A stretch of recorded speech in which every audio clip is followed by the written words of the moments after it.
Assalamualaikum warahmatullahi wabarakatuh. Bismillahirrahmanirrahim. Hamdan wa syukran lillahi nahmaduka ya dzal jalali wal ikram ala jazilil in'ami wal ifdal. As-salatu wassalamu ala sayyidil arabi wal ajam sayyidina wa maulana Muhammad.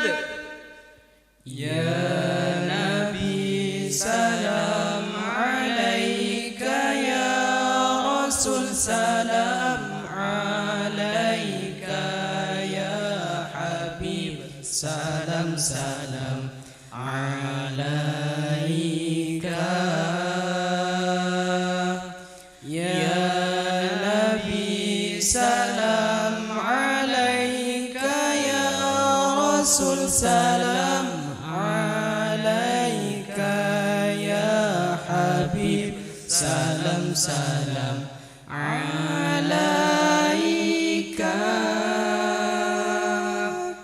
Wa ala alihi wa sahbihil bararatil kiram, amma ba'du.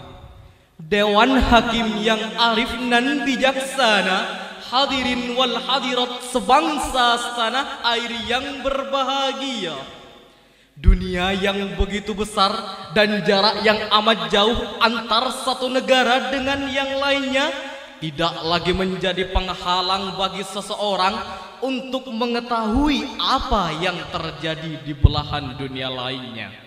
Hal ini disebabkan oleh kecepatan arus informasi dan komunikasi melalui teknologi elektronik digital atau internet. Paul Virilio dalam konteks ini menyatakan bahwa batas waktu menjadi tidak berarti yang ia sebut sebagai teori dromologi. Teknologi telah menghancurkan batas-batas ruang dan waktu. Saat ini seseorang bisa berkomunikasi dengan teman atau koleganya di wilayah belahan bumi manapun dalam hitungan detik.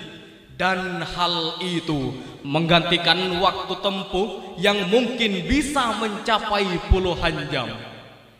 Konsekuensi logis atas perkembangan teknologi elektronik digital memberikan dampak positif sekaligus negatif terhadap perilaku sosial, budaya, ekonomi maupun politik.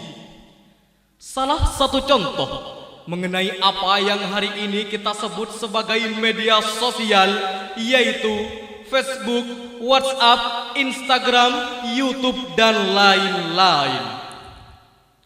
Namun hadirin, jika kita melihat sisi negatifnya, tidak kalah dahsyat efek yang ditimbulkan akibat penyalahgunaan dari media sosial.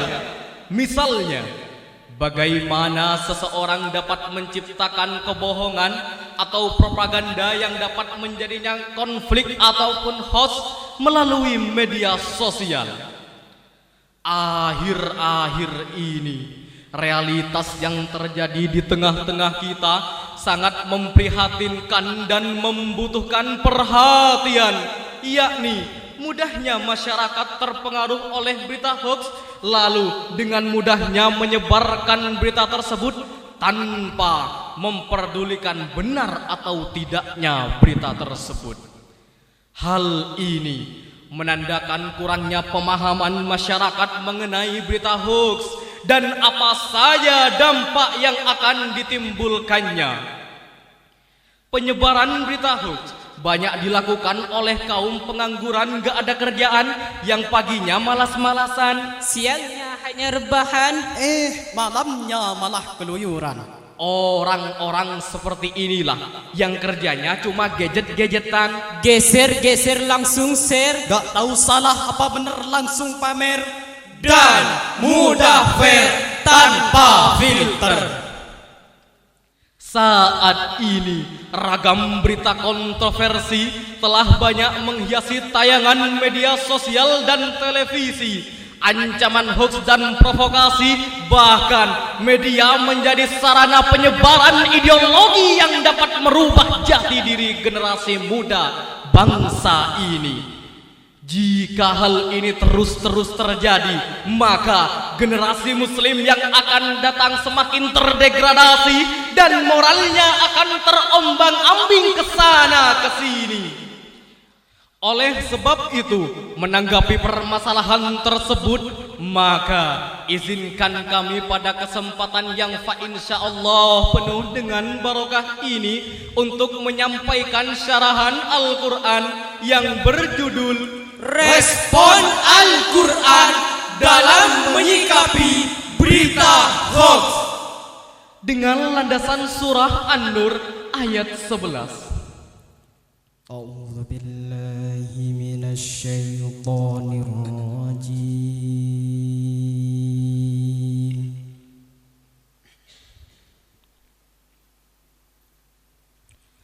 Bismillahirrahmanirrahim.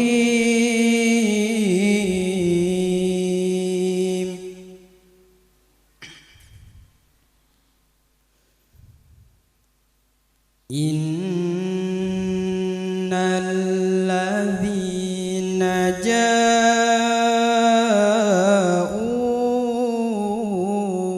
bil ifki usbatum minkum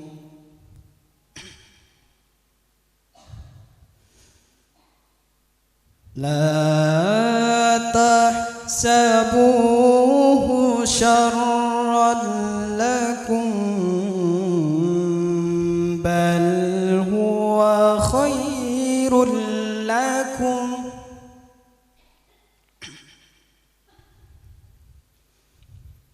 likulli imri'in minhum maktasaba minal ithmi walladzi tawalla kibarahu minhum والذي تولى كبره منهم له عذاب عظيم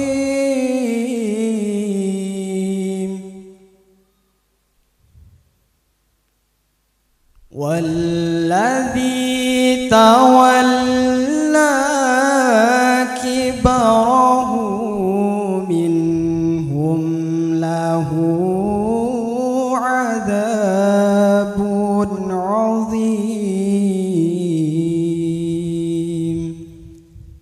صدق الله العظيم.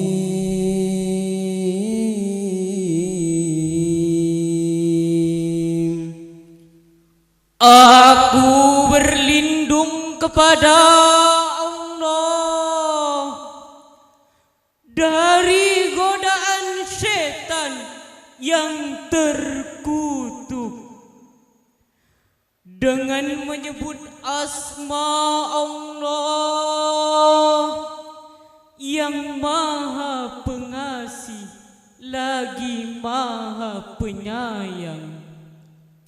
Sesungguhnya orang-orang yang membawa berita bohong itu adalah dari golonganmu juga.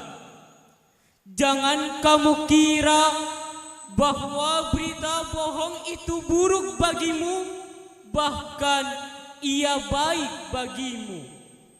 Tiap-tiap seseorang dari mereka mendapatkan balasan dari dosa yang dikerjakannya.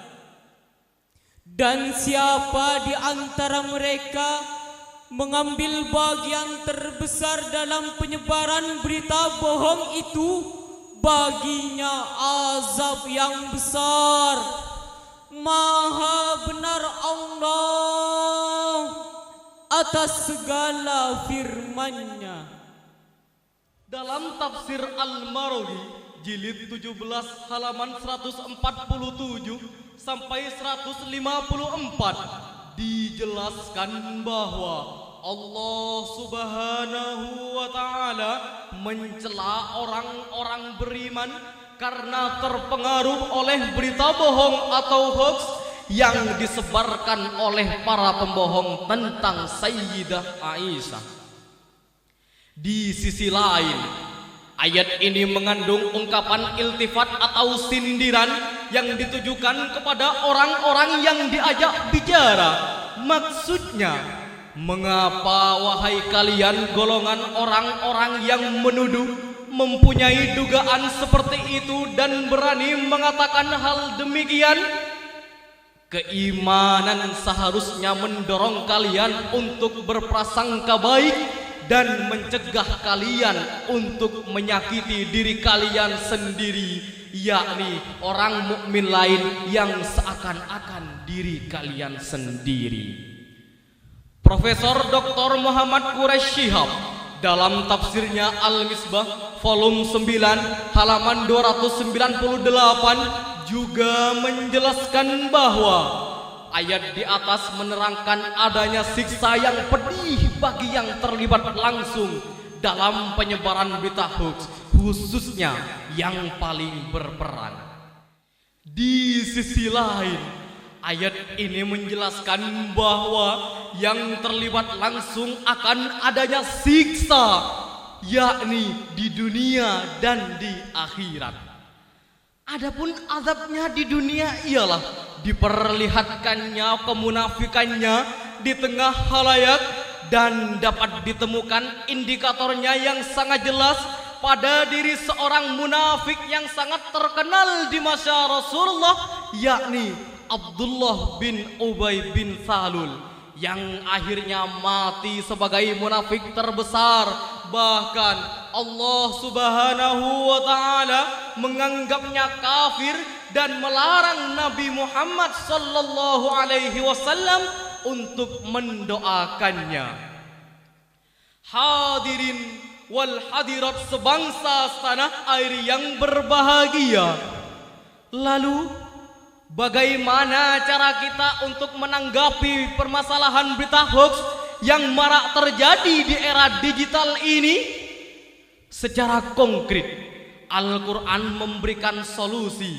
Di antara arahan-arahan dan solusi Al-Quran yang dapat dijadikan pedoman sebagai sikap muslim menghadapi perilaku berita hoax ialah: pertama, prinsip tabayyun, yakni mencari bukti atau kebenaran. Prinsip tabayyun merupakan perintah wajib dari Allah apabila seorang muslim mendapatkan suatu berita yang belum diketahui kebenarannya, sebagaimana termaktub dalam Quran surah Al-Hujurat ayat 6. Kedua, prinsip tawakuf, yakni menahan diri untuk tidak langsung mempercayai atau menolak suatu berita. Hal ini tertera dalam Al-Quran surah Al-Isra ayat ke-6. Ketiga, menghindari forum-forum yang digunakan sebagai ajang penyebaran berita bohong yang tergambar dalam Quran surah An-Nisa ayat 140. Keempat, prinsip tajannubudzon, yakni menjauhi asumsi atau prasangka sebagaimana firman Allah dalam Quran surah Al-Hujurat ayat 12. hadirin wal hadirat sebangsa tanah air yang berbahagia. Kehadiran Al-Quran mempunyai tujuan yang terpadu dan menyeluruh, bukan sekedar mewajibkan pendekatan religius yang bersifat ritual atau mistik yang dapat menimbulkan formalitas dan kegersangan. Al-Quran adalah petunjuknya yang apabila diajari akan menimbulkan nilai-nilai yang dapat dijadikan pedoman bagi penyelesaian berbagai problem hidup. Apabila dihayati dan diamalkan, akan menimbulkan realitas keimanan bagi stabilitas dan ketentraman hidup pribadi dan masyarakat. Dengan mengikuti 4 hal sebagaimana arahan Al-Quran di atas, dapatlah kita terhindar dari adanya berita hoax yang marak terjadi di era digital ini.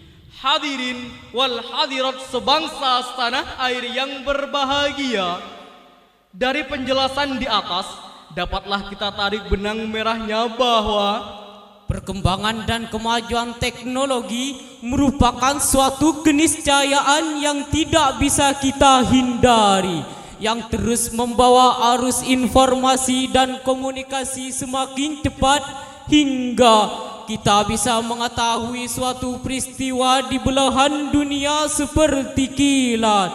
Perkembangan arus informasi dan komunikasi telah menjadikan manusia tidak bertanggung jawab, bisa dengan mudahnya menyebarkan berita bohong melalui media sosial. Al-Quran mengajarkan kita untuk berbicara dengan benar, tabayyun dan tawakuf untuk menghindari penyebaran berita hoax yang marak terjadi di era digital ini. Hadirin wal hadirat sebangsa setanah air yang berbahagia, kiranya hanya inilah syarahan Al-Quran yang dapat kami sampaikan. Mohon maaf atas segala kekurangan dan kehilafan.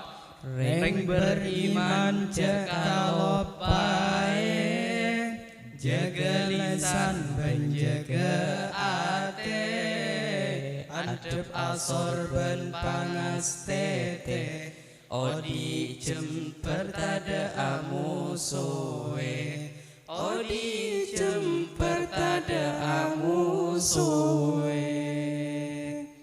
Wassalamualaikum warahmatullahi wabarakatuh.